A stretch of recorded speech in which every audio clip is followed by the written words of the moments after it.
Hello super investors. Reserve bank of India ने annual report जारी की है एक दिन पहले। उसमें काफ़ी पॉइंट कवर किए हैं। उसमें उन्होंने एक बात पे काफ़ी ज़ोर दिया है या चिंता जताई है, वो है एनबीएफसी के ऊपर।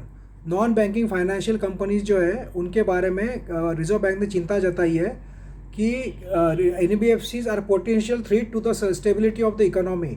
मतलब जो एनबीएफसीज है वो इकोनॉमी को जो स्टेबल इकोनॉमी है उसको हिलाने का काम कर सकती है, क्योंकि रिजर्व बैंक ने कहा है कि एनबीएफसीज बहुत ज़्यादा बढ़ गई है भारत में, और उसमें काफ़ी कंपनियां बहुत बड़ी हो चुकी है।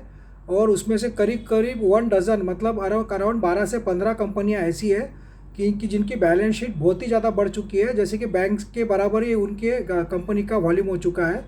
और रिजर्व बैंक को चिंता है कि इन एनबीएफसी में कुछ गड़बड़ ना हो जाए, क्योंकि देखिए फ्रेंड्स, अगर कोई एनबीएफसी में फ्रॉड होता है या कोई बैड लोन हो जाता है तो एनबीएफसी अगर डूबती है तो उसका झटका सभी बैंकिंग सेक्टर को और रिटेल इन्वेस्टर्स को भी मिलता है। पास में हमने काफ़ी स्कैम सुने हैं एनबीएफसी के, जो कि जब वो स्कैम बाहर आते हैं तो मार्केट भी हिल जाता है और उसके साथ साथ शेयर्स भी गिरते हैं बाकी एनबीएफसी और बैंकों के भी। तो उसी के बारे में रिजर्व बैंक ने कहा है कि ऐसे अराउंड 1 डज़न कंपनीज़ है जिनकी बैलेंस शीट बहुत ज़्यादा बढ़ चुकी है। They have grown out of control, मतलब बहुत बड़े उनका जो लेवल हो चुका है बहुत बड़ा हो चुका है।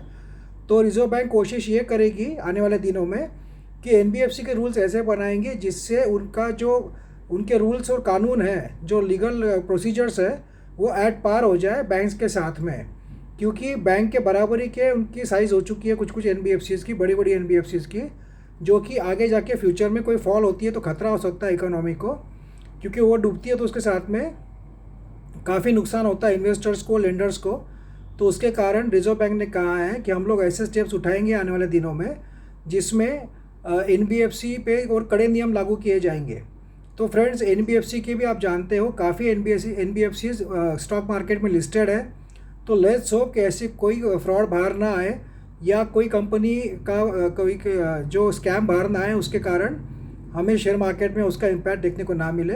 तो ये भी एक हमें ऑब्जर्व करते रहना पड़ेगा मार्केट में कि एनबीएफसी कोई ऐसी बड़ी कंपनियां जो है जो कि स्टेबल रहे और जिसमें कोई फ्रॉड की न्यूज़ बाहर ना आए। तो पर रिजर्व बैंक ने इसके ऊपर चिंता जताई है, और तो जल्द से जल्द उसके ऊपर वो नए नियम लागू करेगी। उस नियमों में कुछ एनबीएफसी नहीं बैठेगी तो हमें पता चलेगा आने वाले दिनों में, और जिसके कारण हो सकता है कोई ख़राब न्यूज़ निकल कर आए कोई एनबीएफसी कंपनी के ऊपर, और उसके कारण उसके शेयर्स क्रैश हो जाए, और उससे रिलेटेड जितनी भी कंपनियां हैं उनके शेयर्स भी क्रैश होते हुए हमें देखने को मिल सकते हैं।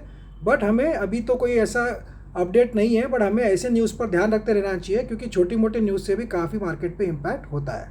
Thank you friends.